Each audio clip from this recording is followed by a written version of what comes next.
The Mongols created the largest contiguous land empire to have ever existed. Founded by Genghis Khan in 1206, the Mongol Empire spanned across Asia, extended into Eastern Europe, and reached into the Middle East. As warriors and rulers, the Mongols facilitated the integration of language, populations, and belief systems and, while their accomplishments have long been acknowledged, so, too, have their unique hygienic practices. Before we start, be sure to subscribe and click on the bell so you don't miss new videos. This is the channel Learning the World. Let's go! From the perspective of many of their contemporaries, to say nothing of modern observers, Mongol hygiene seems rudimentary, at best. The Mongols revered water to such an extent that it prevented them from disrupting or polluting it. As a result, they spent most, if not all, of their lives unkempt and unwashed. Compounded by beliefs about the healing properties of animals, their dietary habits, and a decidedly non-Western approach to personal and public hygiene, the Mongols practiced unique methods of cleanliness, which appeared gross to many outsiders.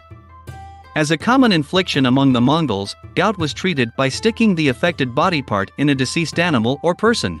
Gout, caused by excessive eating and drinking, was prevalent among Mongols.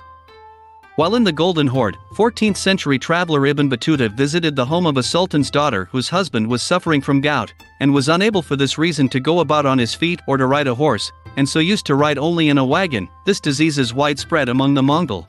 Kublai Khan, Genghis Khan's grandson and the ruler of China for much of the 13th century, suffered from such severe gout that it limited his movement as warrior and leader alike.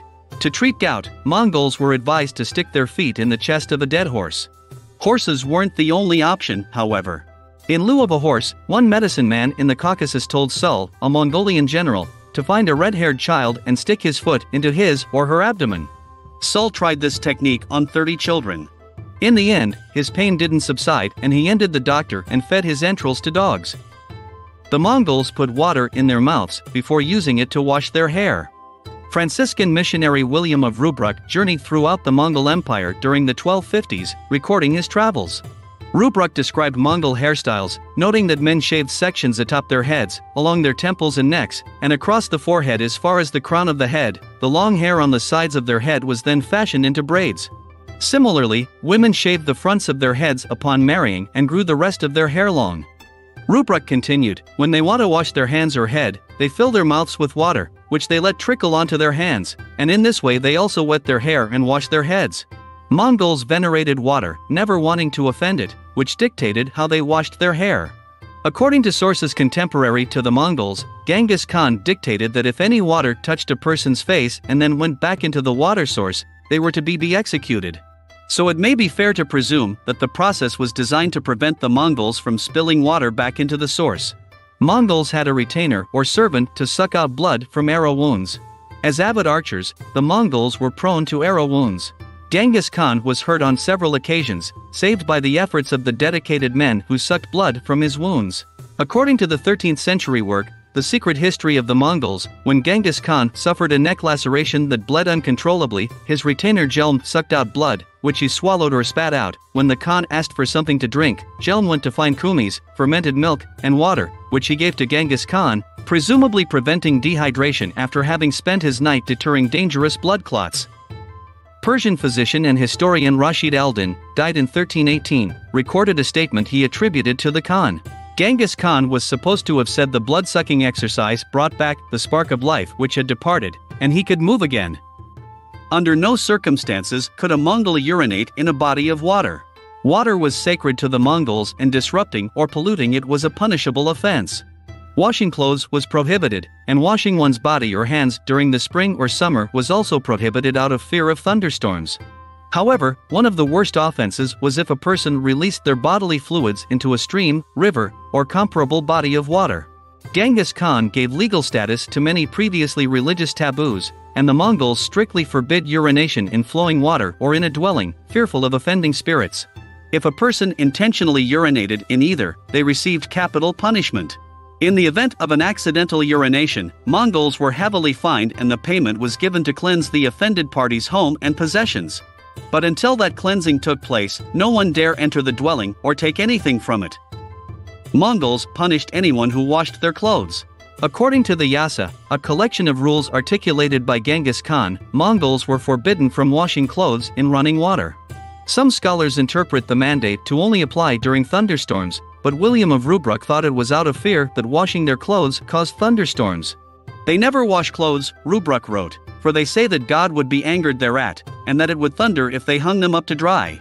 Thunder they fear extraordinarily, and when it thunders they will turn out of their dwellings all strangers, wrap themselves in black felt, and thus hide themselves till it has passed away." Their aversion to washing clothes was taken seriously, and those who were caught were beaten. Rather than washing, the Khan expected his fellow Mongols to wear the same piece of clothing until it wore out. If a high-ranking official was hurt, they were placed in the open cavity of an ox.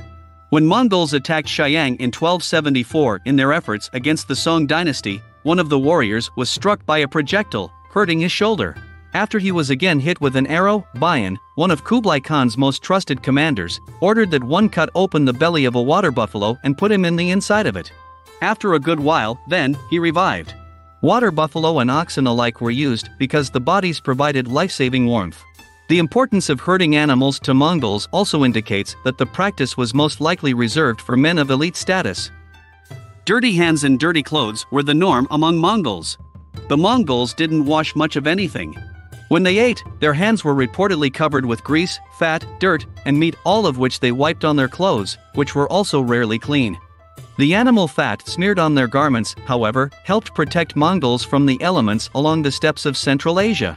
It was common practice for the Mongols to cover their outer clothing in fat and grease to make them water and windproof. If they were to wash their clothes, it would have stripped that protective layer. The Mongols did have other cleansing practices, however.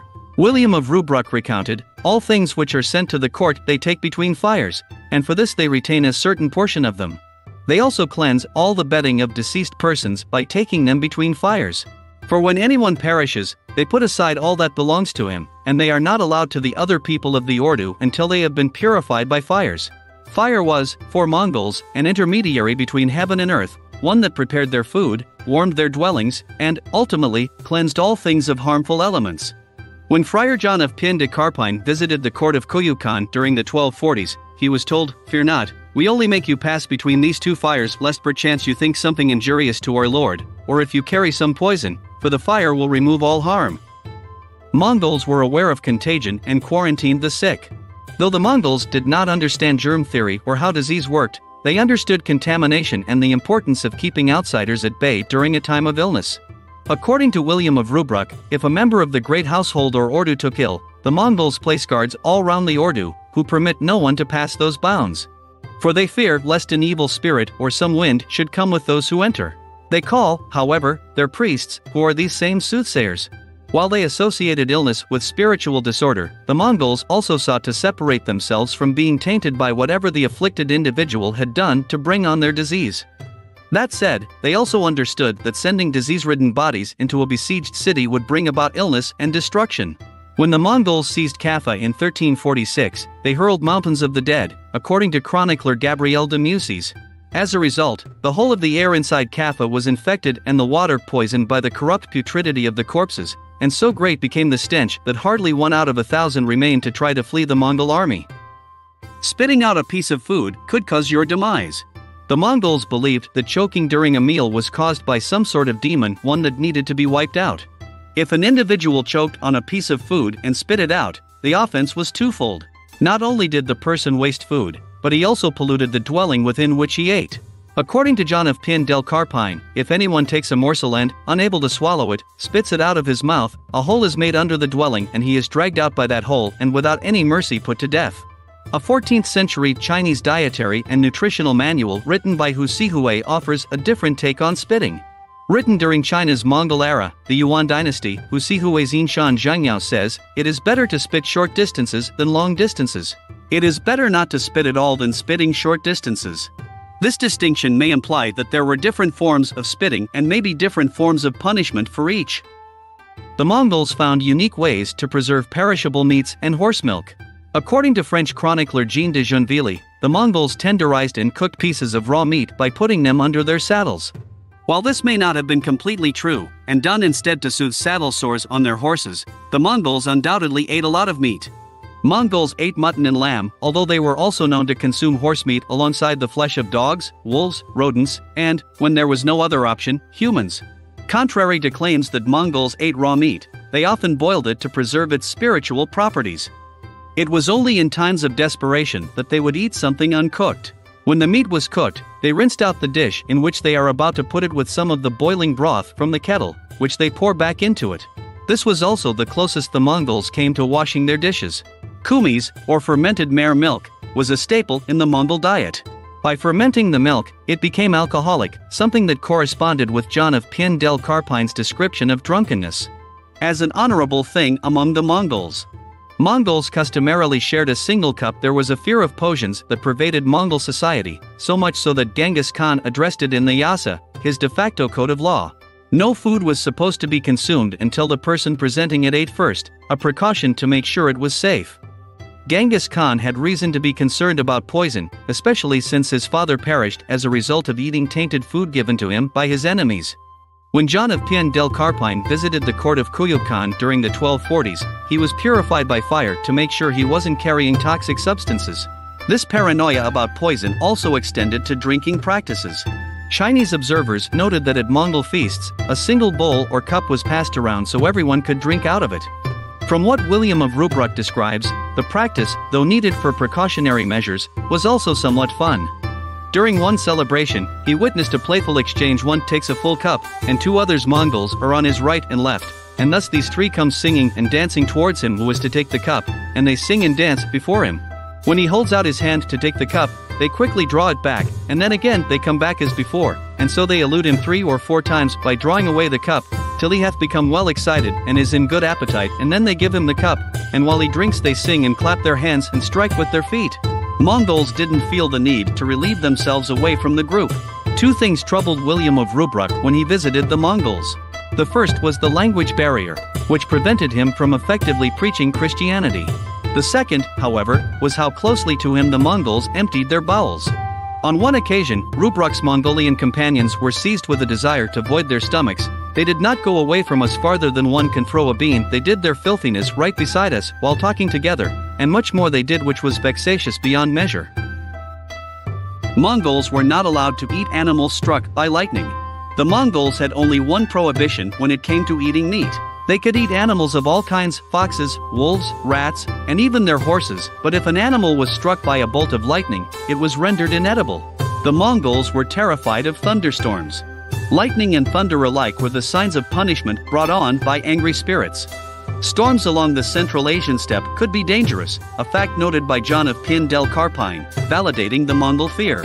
Given that a storm and all it brought down on the Mongols was perceived as bad, any potential food from an animal struck by lightning was tainted by extension. That's all for today.